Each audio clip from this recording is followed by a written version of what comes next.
Hey, everybody, welcome to the Challenge with John Chapman. I am the voice of one. I'm crying in the wilderness, and we are endeavoring to bring religion and politics back to the dining room table, to the point of discussion where it needs to happen. Mom, Dad, with your kids, with your family, be it over a meal, over a snack, over coffee, over tea, or whatever it is. We are endeavoring to bring that conversation back. It's good to have you with us today on this Wednesday. And I'm looking forward to the conversation today, and hopefully you can get involved in this and reach out to us. You can check out what else we are doing with the challenge by going to whitedoveministries.net, our sponsorship, and find out what's going on there. We do not do grants. We don't do commercials, at least at this point. And appreciate your support of the ministry and everything that we're doing here to have a discussion, to bring back the truth and engage in those conversations. We got to have them, and I think you're going to want to have them. And today I have with us a special guest from the Iowa Standard, Mr. Jacob Hall. Jacob, it's good to see you again, sir. Yeah, good to see you, John. Thanks for having me on. I'm excited to talk with you again. I'm excited to talk to you too. I've been trying to. You've been down. Obviously, you spend some time down at the State House. Yes, as you have this last spring. Yep. Yeah, and then it's back to family man for a while, isn't it? Yeah, it was a very busy first few months of the year, and then starting around April, we got into baseball season, and we just got out of that at the beginning of this month. And then all of a sudden, it was to the state fair for 11 days to work the Iowa Standard booth and just try and let people know what we do, that we exist, and hear from Iowans, really Americans from all over for 11 hours a day, 11 days in a row. Just a great, unique opportunity. No, I'm sorry. See, I wasn't paying attention at all because my wife and I did our usual little trip down there, and the first thing is corn dog with mustard only. I mean, that's just always the first thing out of the gate. We even skipped the cattle barn this time to get to the corn dog, and then we kind of go on from there. But it's tremendous. Have you been at the state fair each year? Has this been a first time for you? This is the fourth year that I've done a booth there. And really, I don't get to go out and see a whole lot else because the building is open from 9 to 8. And a lot of the other buildings close by 8. So the parts of the state fair that I do get to see is pretty much the people watching. And That's okay. That's a good part of the state fair. Did you get some good opportunities to talk with some folks, though, too? Did you hear some criticism? Did you hear some encouragement? What'd you find out there when people came in and talked to your booth? Yeah, so every day we ask a different question just to try to bring people in, have a conversation. And for the most part, those conversations go okay. There are other times where people are really hostile and angry, but honestly, those conversations are fewer and far between than you would probably think. But there were very good conversations, even with people who maybe don't necessarily agree politically with everything that we would say we think. Sure. But nonetheless, it's always interesting to really get a pulse for what people are thinking and feeling. And I think one of the most interesting things is somebody had asked me if I felt like tensions or the temperament had kind of cooled down since this is not an election year. And I said, no, I think President Trump still brings out the ire in people who do not like him.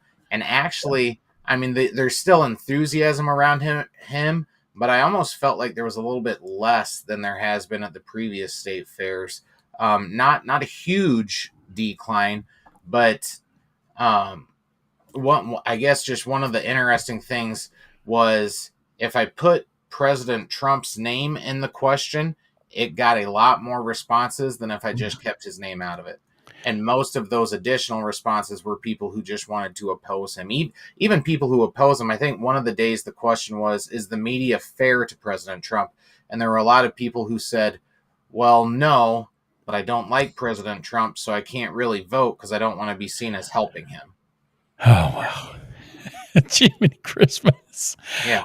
I see that if you want to have a contest of just engaging in people's ignition, using the name Trump is all it takes.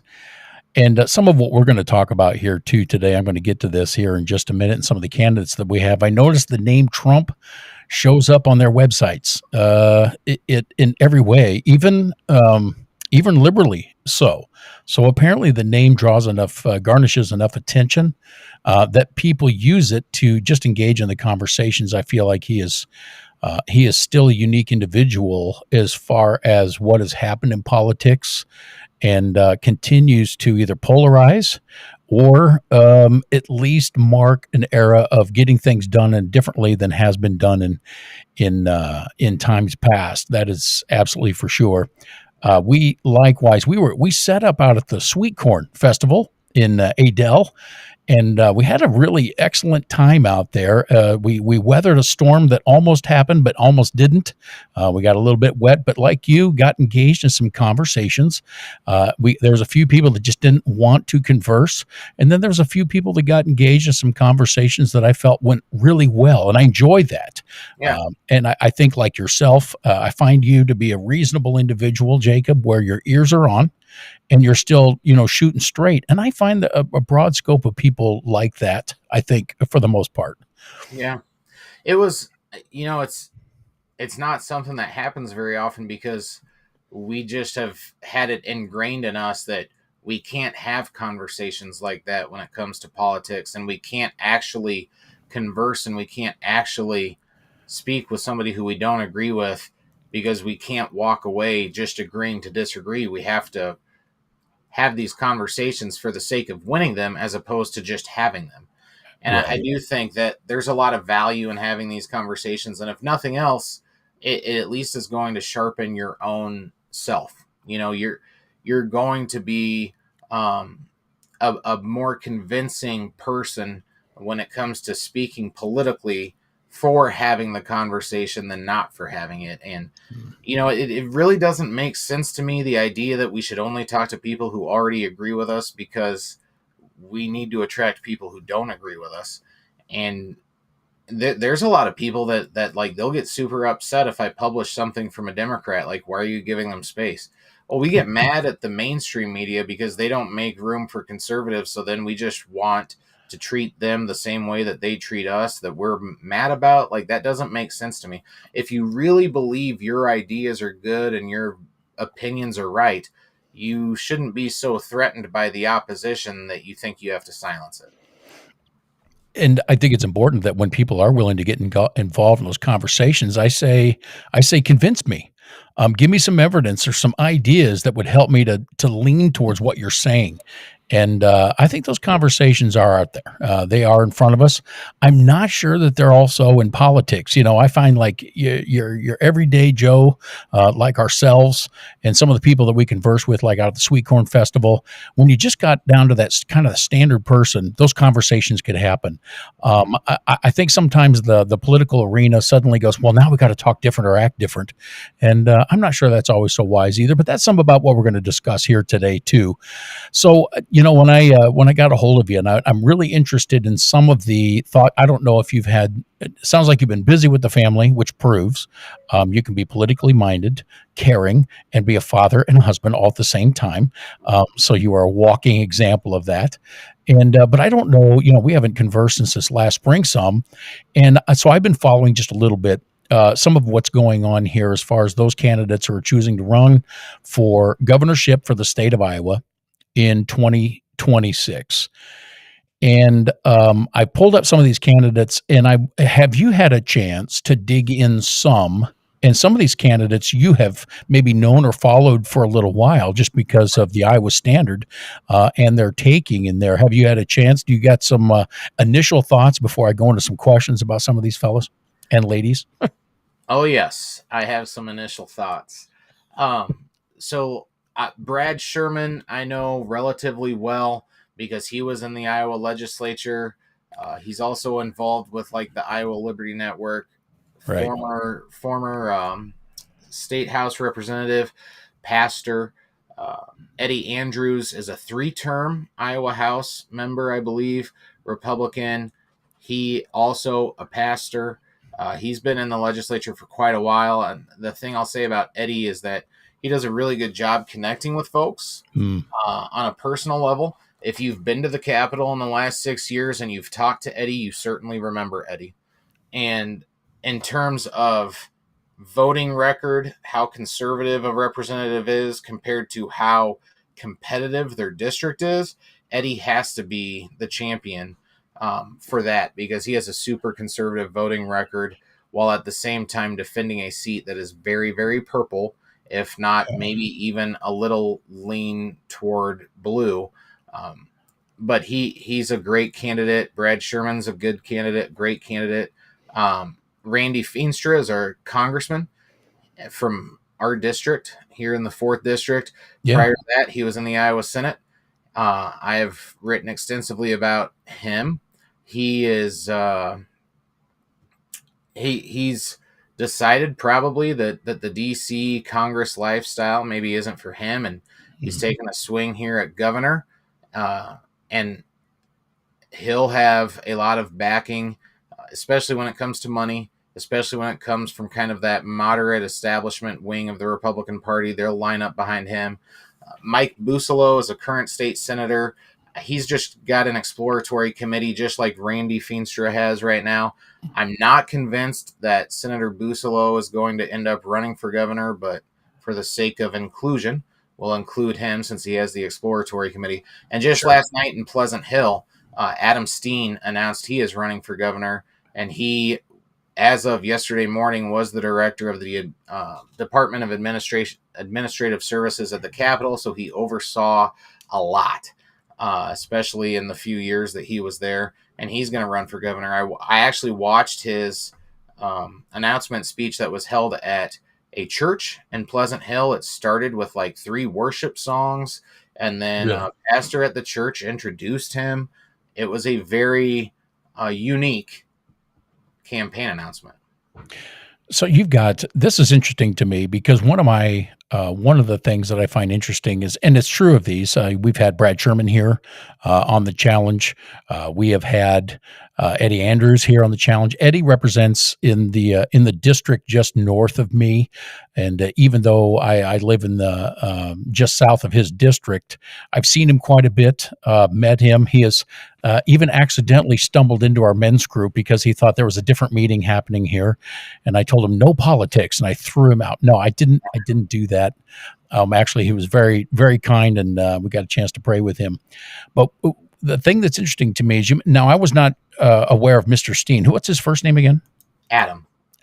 So Adam Steen. So you've got, he's introduced that he's running for president, or excuse me, governor, and this is in a church service. You've got Brad Sherman, who has been a pastor for quite a few years, in my discussions with him. And then same with Eddie Andrews, who's been involved in ministry for years and years and years. And, myself being a Christian man, one who loves the fact that Jesus Christ's grace and mercy becomes applicable when you believe in the payment, I find it interesting that you have, and I don't know where Randy Feenstra stands on this, and I'd be happy to reach out to him and find out. But here's at least 3 of the Republican candidates who are kind of right out there and saying, you know what? And I don't care for this statement. Faith is very much so a part of their lifestyle and the people of who they are. I think that has to be broken down piece by piece. But I would say here's 3 guys that are just, unashamedly out there right now.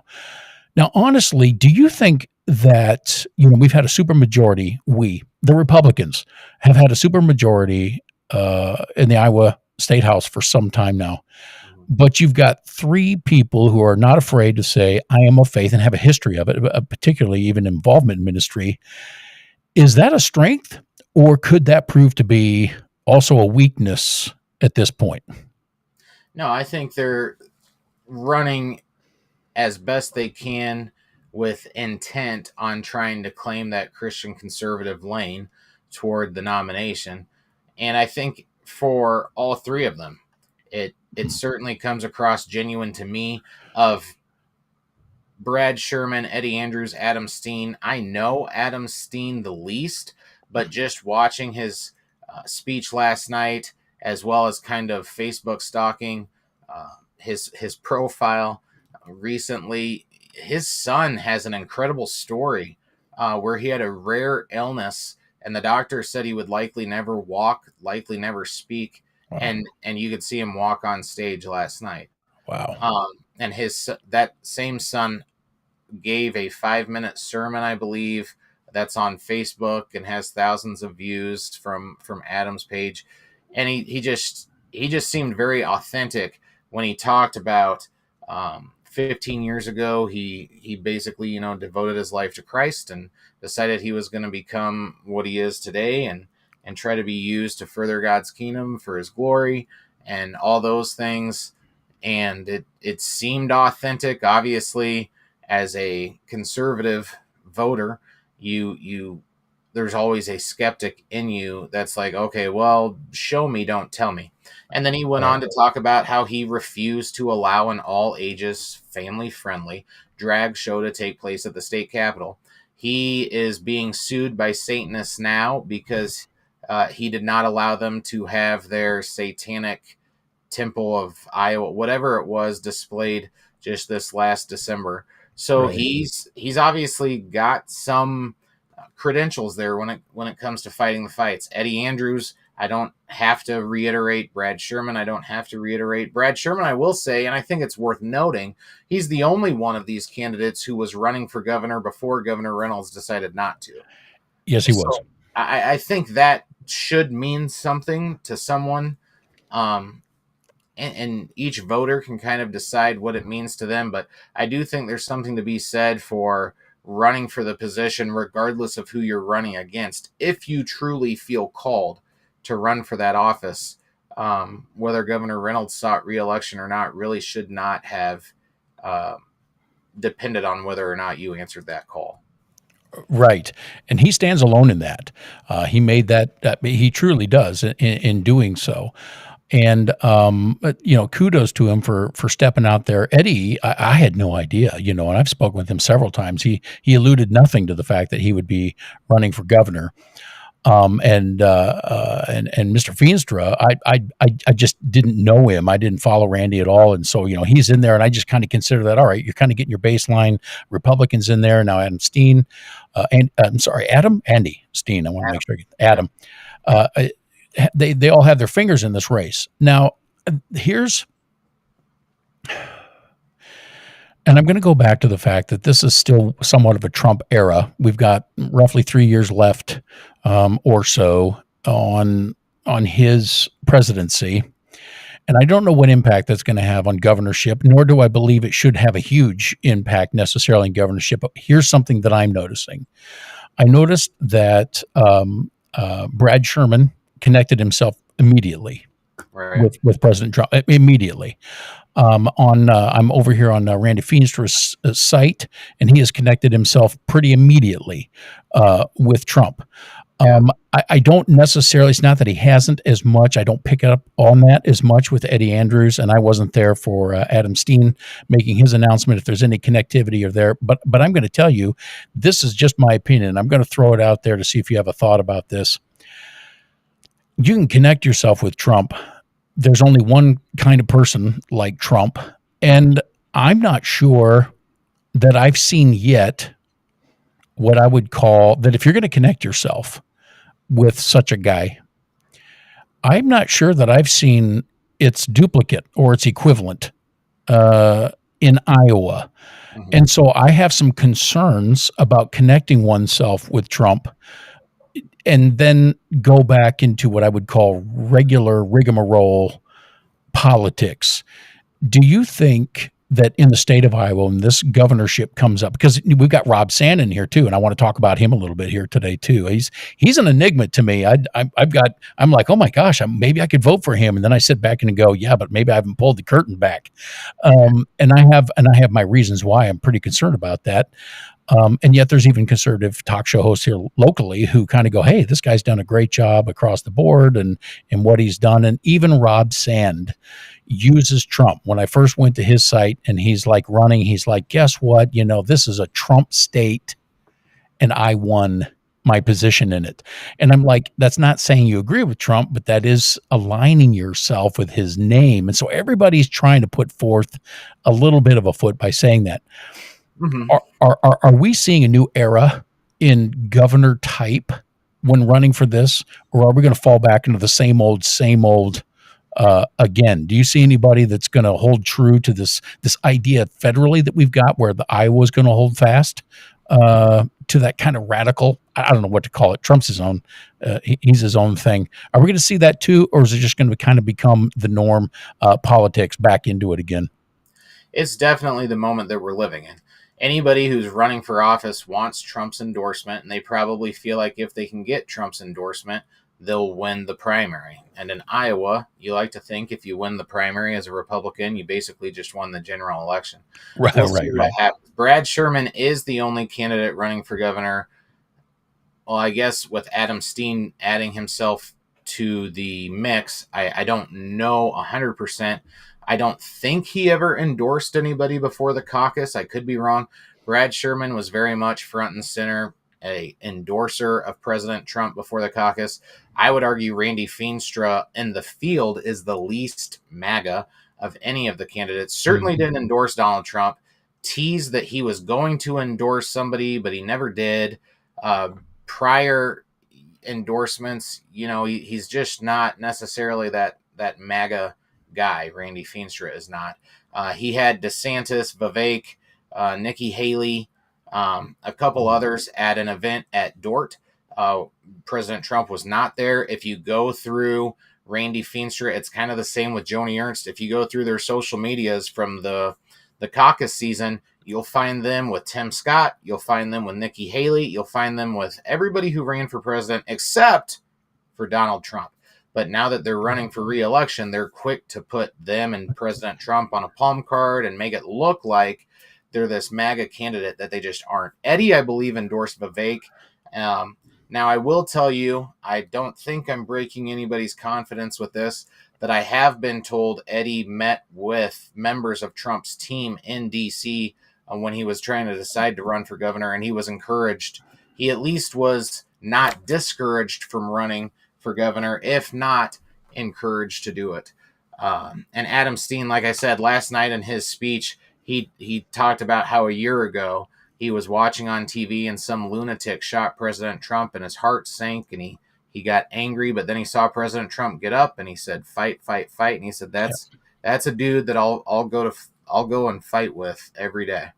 So yeah, they are obviously trying to appeal to the Trump voter. The question is, will Trump voters show up when Trump's name isn't on the ballot? Because historically they have not. That's why the red wave never happened in 2022. Right. There's obviously power in Trump's endorsement, but it didn't help unseat Brian Kemp down in Georgia when he had a Republican challenge for governor in 2022. So I find it hard to believe, like, if we're just being honest and not wasting everybody's time, Brad Sherman and Eddie Andrews are going to have a really hard time winning this race, let alone with both of them in it, because they're basically in that same lane. They're going after the same voter, and unfortunately, the voter they're going after is already in the minority of Republican primary voters. Right. So if we're being honest, one of those two guys is probably going to have to drop out for either one of them to even have a chance. That's not what I want to happen, so don't confuse that with like me rooting. That's just kind of like an observation or an analytical thing, but I do think it's going to be really hard for both Eddie and Brad to stay in this race and either one of them to have a chance. Okay. Yep.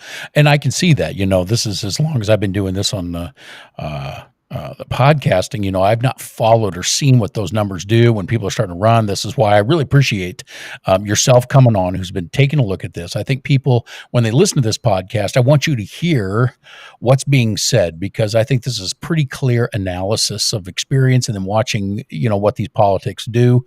And because, once you meet these people, and one of the things I'm finding too, and this is something I want to bring out too, because in my conversations with these, at least with Brad Sherman and Eddie Andrews, one of the things that I find to be true is that you have somebody in your studio and you sit down and you talk with them and you go, "Oh my gosh, I like this person because I'm a people person and I can get along with this person."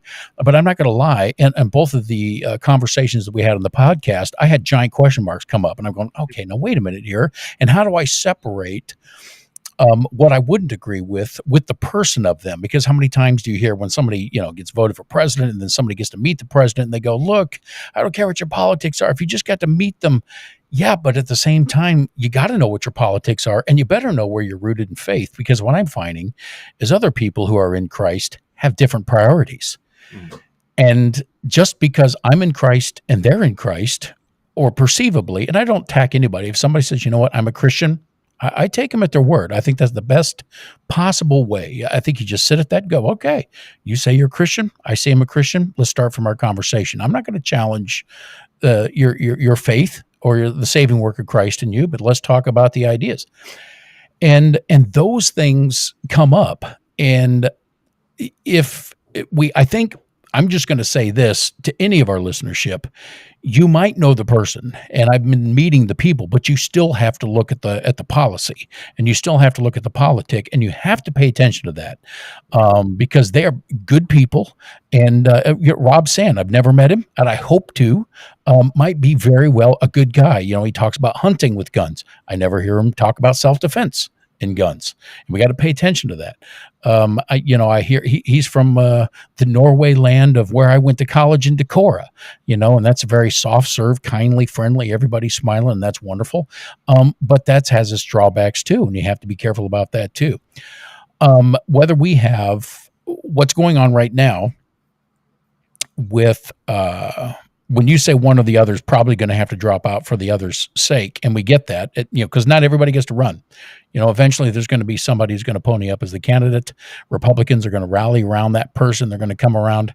Sounds to me that you're mentioning like this could be difficult for those who are solely reliant on the Trump vote. Mm-hmm. And I'm going to drop this bomb out there right now. For as much as I like what Trump's doing, personally, I am not thrilled whatsoever about what's going on with the national debt as a result of the big, beautiful bill. I'm not that guy that goes, yeah, but it's paying for this and it's paying for this and it's paying for this. Just interest alone. It was reported today, just an interest alone. I already know that my grandchildren owe the federal debt $120,000 every year for that. They owe it, two of them. 16,000 of that per year is just the percentage debt. It's just the interest on that.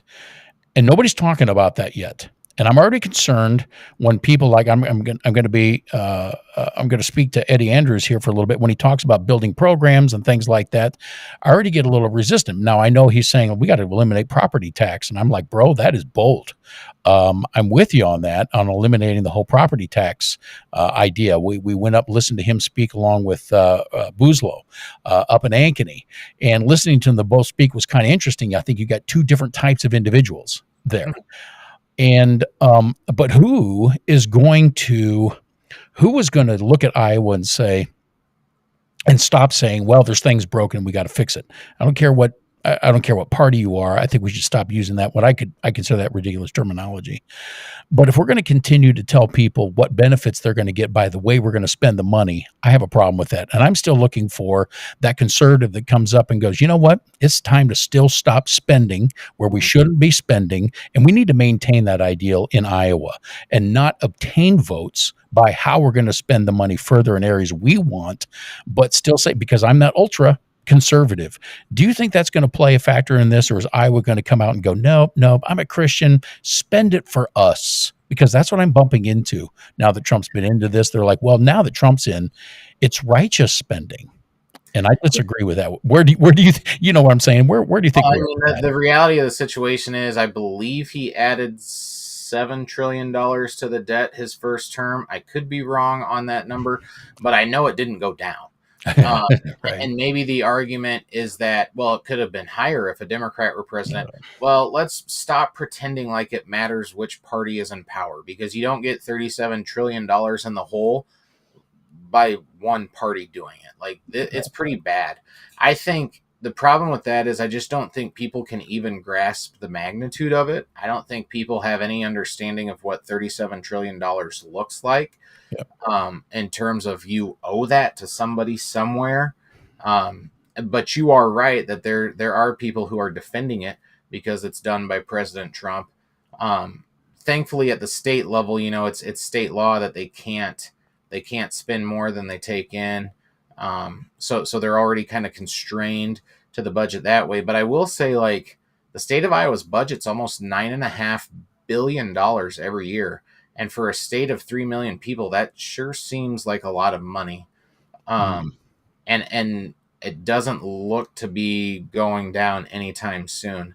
So I will say, as it relates to the governor's race, it is super important to know or consider who's ready to actually do the job of governing. Brad and Eddie have been in the legislature. Are they ready to be the executive for the state? Randy Feenstra's been a congressman. He's been a state senator. Is he ready to be the executive of the state? That's where I will say, at first blush, Adam Steen being the director of Department of Administrative Services and having to oversee everything that happened at the Capitol and with state government in that regard, like, he makes the case that he's ready to govern on day one. And it kind of makes you wonder, like, Brad Sherman is just very philosophical, very intellectual. Eddie is very personable. Eddie is very outgoing. Randy Feenstra, on his team's day to work the Iowa State Fair, he showed up for a half an hour. I was told that they pre-screened everybody who he talked to, and then he left a cardboard cutout of himself at the RPI booth for the rest of the day with one campaign staffer. And the criticism from people about him is that he doesn't show up, especially to grassroots conservative type events. I even had somebody tell me that their strategy is to, what was it exactly? Limit public exposure of the candidate. So in that regard, like, maybe Adam Steen is ready to govern on day one, and maybe some of these other guys have some stuff to learn. I don't know. Like, people have to make that decision for themselves. But here's the thing that's driving me crazy right now, and this is not necessarily answering your question, but there's a lot of, like, social media animosity between the Brad Sherman supporters and the Eddie Andrews supporters. And at the end of the day, you're supporting pretty similar candidates. Policy-wise, there's not a lot of disagreement there. Eddie Andrews' wife is I think the chapter leader for the NAACP in Iowa and Nebraska, which means she's probably not a Republican. And there are people really kind of attacking him for that, to which, like, do you know what Melania Trump's position on abortion is? Because if that's a big deal to you, you may want to look into that. But what I'm trying to say, because I think what people in our lane need to know is, like, relax. There's 10 months between now and the primary. As I said earlier, there's no way both Brad and Eddie can be at the finish line and either one of them win it. So somebody's going to have to bow out, in my opinion. But to get, like, nasty about things, that's not going to do us well. That's not going to do our movement well. We're already the minority of Republican primary voters. We don't need to go after each other. I'm not sure what it takes to get that conversation together, because I know exactly what you're saying. It's not a good politic or discussion just to lambast at that point. And it would seem, because if the Republican Party is going to say, hey, we got to come together, they're going to have to figure out a better way to have that conversation. Maybe a public standing with Eddie Andrews, Brad Sherman, Adam Steen, and Mr. Feenstra all get together and go, all right, let's, I'm looking forward to those debates. That's where that's supposed to happen. And I hope we're going to get that. Thank you for introducing the elephant into the room, by the way. Eddie Andrews' wife, which has been, ever since I met him, and somebody said, oh, this is really interesting. She's a Democrat and he's a Republican, and she's the head of is the NAACP? NAACP, yeah. Is that, or should that be a concern? This is my opinion. Yes, should be a concern. Does that mean anything bad about Eddie Andrews? No. But like you said, if that's a concern for some, it's worth looking into. It's worth having some questions around and some discussions. How is that going to play in the midst of that? Maybe it won't play at all. What's Eddie's slogan? People first. Mm-hmm. Well, that's not all that much different than Julie Stouch. the Democrat who's running, at least I think, and she's saying all Iowans. And so it's trying to get everybody to say, hey, we're for all the people. We're for all the people. I'm not sure when that will ever work, to be honest with you, but it's a nice thing to say, and I can appreciate that. The difference is Eddie Andrews um, believes in the saving work of Jesus Christ in the same way that I do. Julie, she was helped Pete Buttigieg in his campaign, and the first thing she has is pride all over her front page of her website. Julie, I'm sorry, you lost me right off the bat if you're going to try to get any Republicans over to that. And if I could bring up Rob Sand here a little bit. We got to talk about him. I'm not sure what role he's going to play because I'm not going to lie. I've never met the guy, and I'm looking at the face that's being put on here, and I'm going, if there's dissension that gets big enough in the Republican Party, Rob's playing the middle better than most. That's my piece. Playing the middle. Now I can pick on some things with him, and I will because I'm not totally buying it. But if Iowa isn't braced down as far as in agreement about certain policies, he's making a strong run, I think, to getting some Republican votes. Am I wrong in thinking that, or would you think differently? You can say what you want to about Rob Sand's politics, but when it comes to a personality, a personal level, he's very good at connecting with people one-on-one, being able to have a conversation. Again, just like we talked about from the fair, from Adele Sweetcorn days, from Eddie Andrews and his wife, where it's like, well, how could somebody talk to somebody from the opposite political party? That doesn't make any sense. That's okay. Like it's actually okay. And it's actually probably better for our state, for our country, that we're able to do that. And Rob Sand is able to do that. And here's what should make people the most nervous. Rob Sand is only the auditor of Iowa because the Republican Party of Iowa completely turned its back on Todd Halber in the 2022 election. And they did not allow him to campaign with the rest of the statewide ticket. He wasn't included. He had a lawsuit against the state, so Governor Reynolds, he won, I believe, or they settled. All I know is he obviously had a point, and they did not basically have him campaigning with the rest of the statewide ticket, and he lost by not a lot of votes to Rob Sand in a year where if he would have got any help at all from the party, he would have won, and Rob Sand would not be running for governor as auditor. He would be running for governor as defeated Democrat. Wow. Former state auditor Rob Sand. So in that regard, it's like it's very dangerous, and that Republicans allowed him to linger, and now all of a sudden he looks like a very formidable candidate here in 2026, where the Republicans don't have really a tried, true, tested campaigner ready to go. Because like you said, Rob Sand does a very good job at trying to come across as a moderate, common sense, willing to listen Democrat, and there's going to be people who give him that shot. Now, that said, I think Governor Reynolds won re-election by like 20 points, albeit against a weaker candidate than Rob Sand, but it's really hard to envision in 4 years a state flipping by 20 points. But might Rob Sand only lose by 2 or 3 points at this point? Yeah, probably. With that being said, do you believe it'd be better to rally behind a somebody like Randy Feenstra, where you have maybe greater experience in that? Because Brad Sherman, albeit he represented, but not for long, he wasn't there a lot. He's very short term, and so so he tasted, but I don't know if he tasted enough.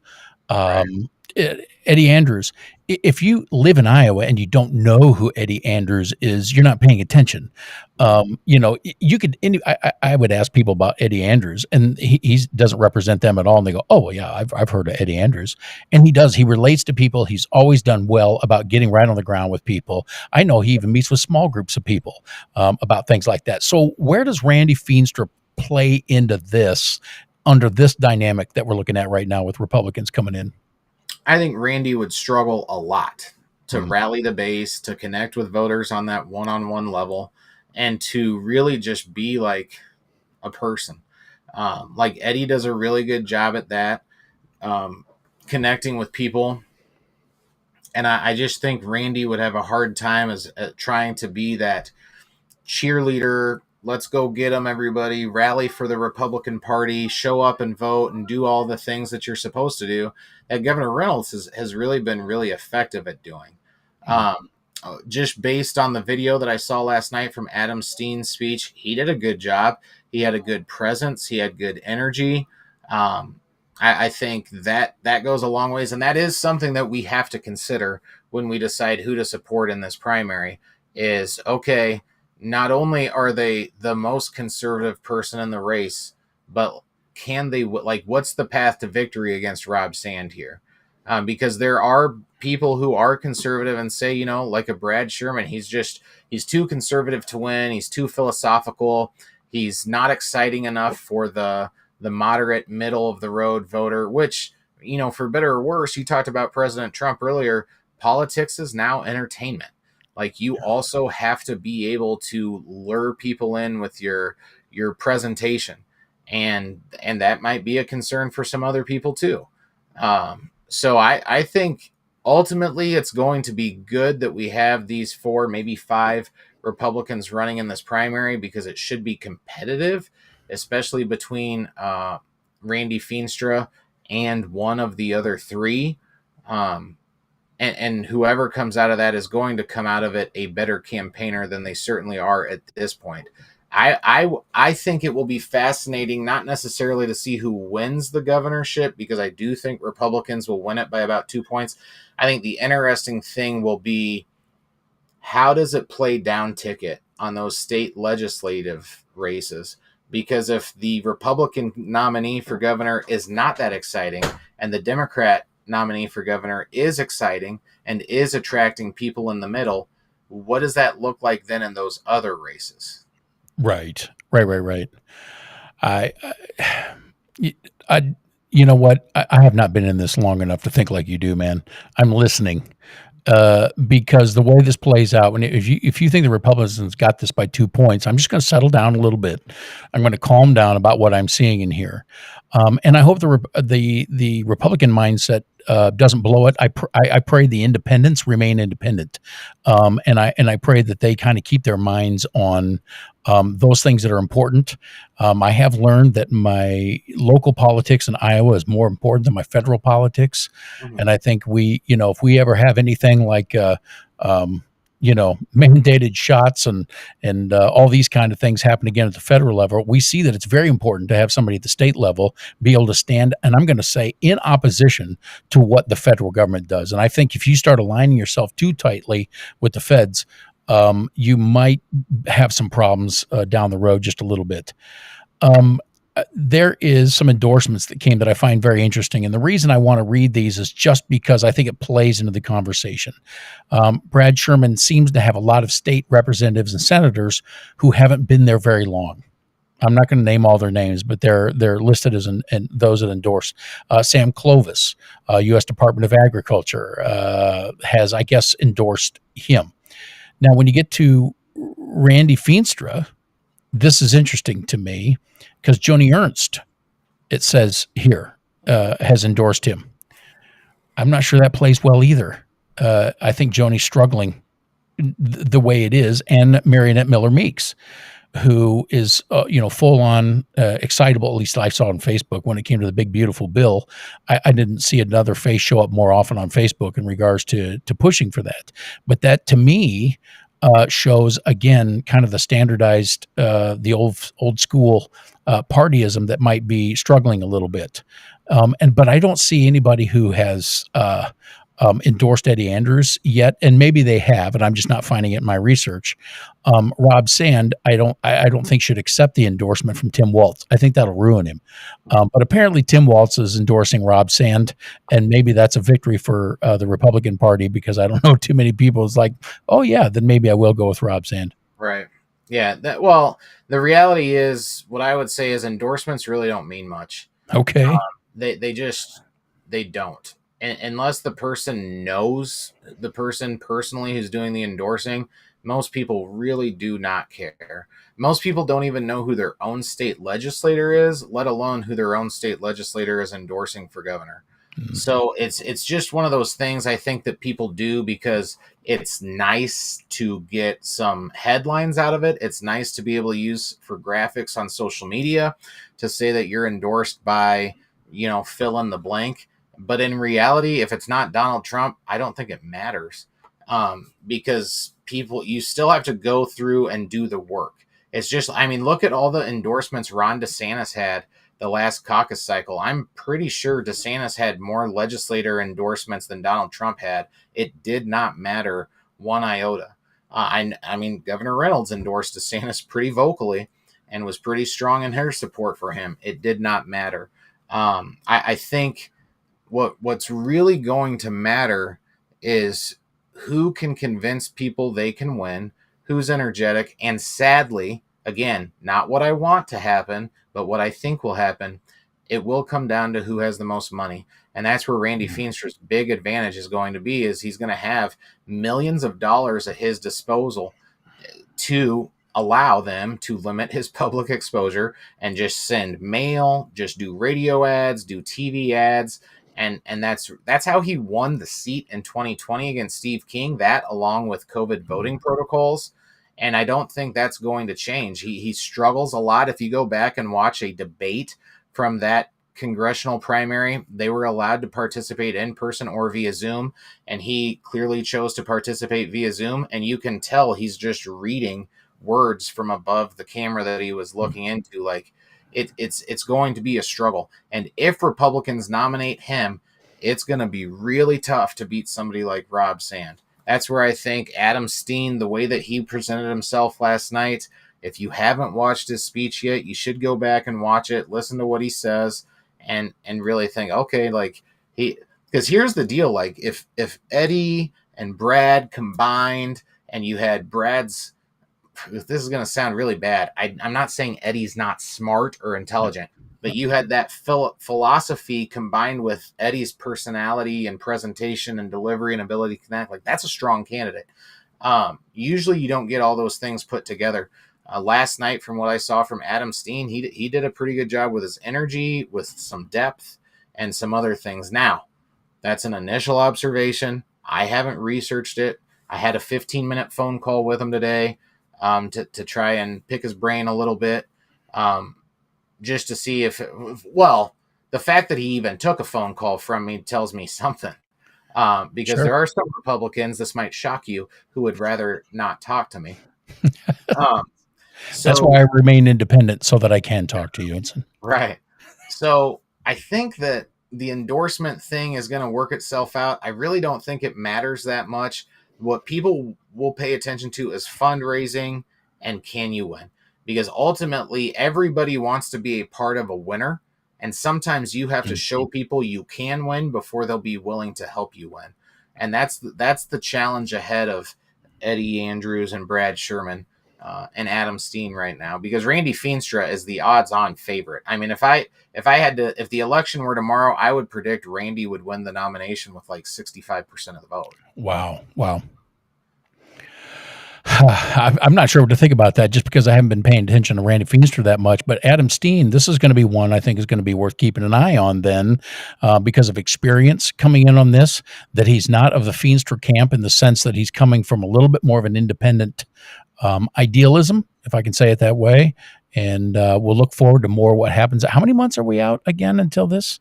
And about 9.5 months. So a good pregnancy, I would call it. It's going to find myself, somebody just got pregnant, and say, hey, can you just keep in touch with us so we can follow this and how that's going? Absolutely. Now, the interesting thing is Adam Steen on his campaign website, he makes no bones about it. He says he's not a career politician. He's not a DC congressman. Like, he's clearly taking aim at Randy Feenstra in his initial announcement. So that kind of tells you too, like, who do they consider to be the top opponent?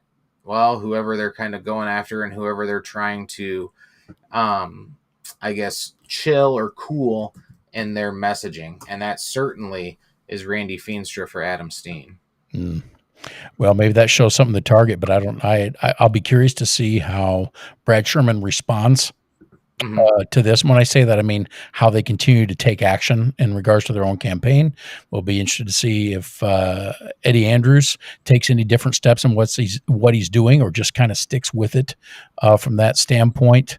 And in the end, I'm trying to look it up right now. There, I'm trying to find Adam Steen. Yeah, I'm going to have to check out that video later to his announcement on that.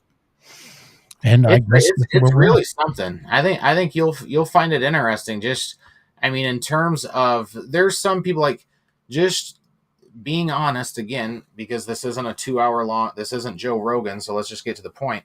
Right. Um, what there's people who think Adam Steen is maybe some sort of establishment Republican plant of a candidate who's intended to divide the evangelical vote with Sherman and Eddie, and then that way Randy gets the nomination. But I don't think you give up the job that Adam Steen had to do that. Like, that doesn't make any sense to me. And like I said, when you watch, like, they did 3 worship songs. The pastor of the church spoke about Adam. Adam did his own thing where he talked about things that have happened over the last 15 years that have led him to make this decision. Like, it seems real and it seems authentic to me, even though I'm like clearly a skeptic of everybody, including myself most days. Uh, but it's really interesting, and Eddie and Brad, and I would put Adam Steen in that same lane of voters that they're going for. They're gonna have to come together and be smart and decide, like, who's got the best chance to beat Randy Feenstra. Because I do think from a governing standpoint, I think Randy Feenstra would probably, like, he votes the right way most of the time, but he represents the most conservative part of Iowa. And I think his voting record was like 72% conservative. Like, there's no reason for it not to be 90% or above when you represent the 4th district. And just from a campaign standpoint, I think he wouldn't be the best candidate either. It's just that he has all the money right now. I will say, I looked it up. In 2022, Rob Sand won his auditor seat by about 2,900 votes, which Wow. was 0.3%. He had 600,719 votes. For comparison sake, Governor Reynolds had 709,198 votes. So even if Rob Sand is the candidate and Governor Reynolds isn't, he's going to have a hard time making up that ground. His win was not dominant, and it was heavily financed. Yeah. He And had like I said, Todd Halber had little to no help from the Republican Party at all. Well, I hope people who are hearing this too are paying attention to that too, in regards to that, and hopefully then Rob Sand isn't as scathingly dominant maybe as we would think.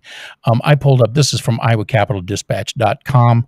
This is a quote from Adam Steen when he announced that they wrote down, "Let me tell you," this is what he said, "let me tell you from my own lips who I am.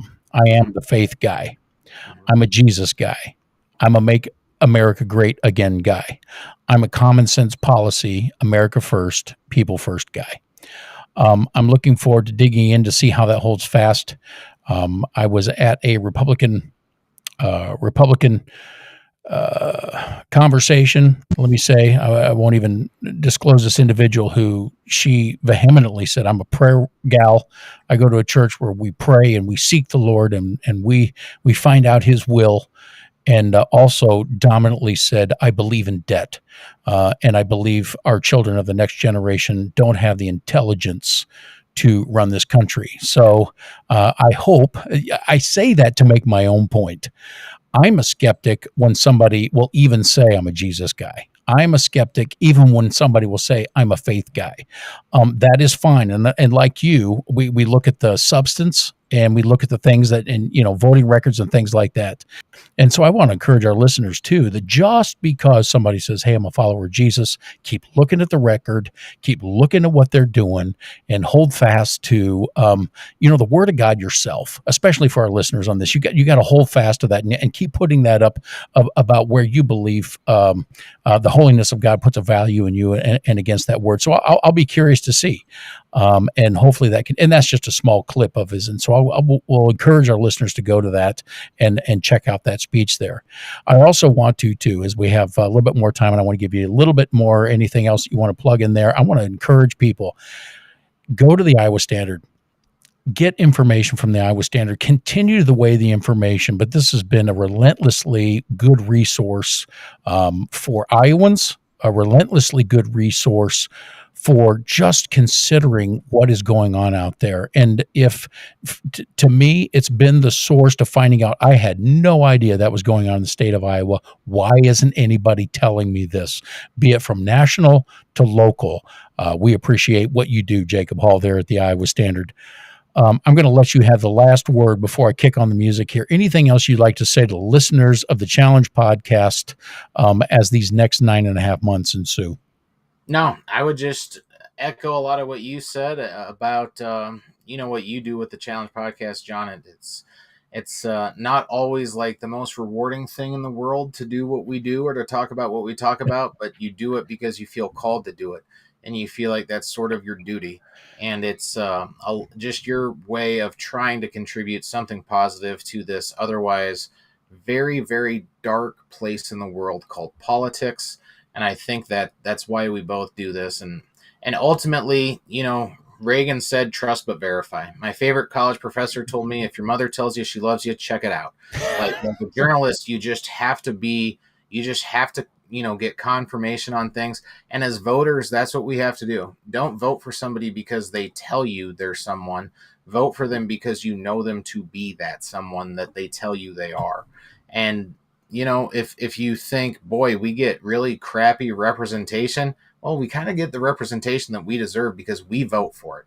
So just keep educating yourself, keep being willing to be wrong. And don't go into every debate or every conversation thinking you have to be right, you have to win it, you have to own that other person. Be willing to be wrong and acknowledge that everybody's got the right to be wrong. And I think as long as we do that and we keep having conversations, we're going to be better for it. I agree. Jacob, thank you for joining us today on The Challenge.